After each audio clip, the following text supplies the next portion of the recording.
Бодлон хамгааллын нээлттэй хаалганы өдрийн үеэр Америк нэгдсэн улсын ерөнхийлөгч асан Жорж Бушийн бэлгэлсэн номыг цагаан морьтнуудад гардуулан өглөө. Тодорхойлбол өдөрлөгийн нээлтийн үеэр 2004 онд Иракт болсон халдлагыг няцааж, Монгол цэргийн алдрыг өргөсөн Аз Заяа, Самбуу Ёндан нарт Америк нэгдсэн улсын ерөнхийлөгч асан Жорж Буш ном бэлгэлсэнийг улсын их хурлын гишүүн болд гартуулж өглөө. Бодлон хамгааллын сайд асан улсын их хурлын гишүүн болд саяхан Америк нэгдсэн улсад ажлын ажил хийх үеэр Америк нэгдсэн улсын ерөнхийлөгч асан Жорж Буш түүнийг хүлээн авч болсон байна.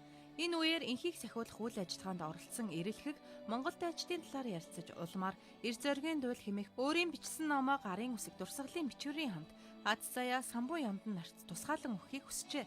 Америк даяар шуугиан дэгдээж олонний анхаарлыг татаж байгаа эр зоригийн дуйл ном Монгол цэргүүдэд хаяглагдсан нь өдөрлөгийн үйл ажиллагааны онцлог хэсэг байлаа.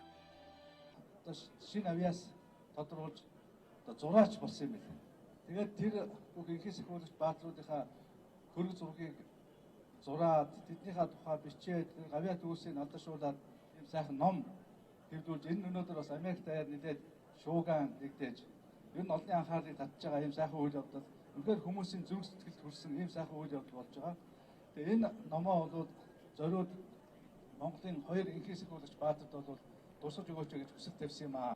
Сүхбаатарын талбайд 17 цаг хүртэл үргэлжлэх өдөрлөгийн үеэр Батлан хамгаалах яам болон Батлан хамгаалахын төв архивын лавлагаагаар үйлчлэх офицер ахлагчийн алба паах журмын талаар мэдээлэл танилцуулга хийх Батлан хамгаалах яамны 7 хоног тутмын дотоод үйл ажиллагаа гаднаас иргэдийг хүлээн авах журмын талаар мэдээлэл зөвлөгөөхөөс гадна өргөдөл гомдод хүлээн авах шийдвэрлэх хариу өгөх асуудлаар нийтэд танилцуул мэдээлэх санал хүсэлт хүлээн авах хариулт өгөх үйлчлэгийг өнөөдөр үзэлэн ажиллалаа.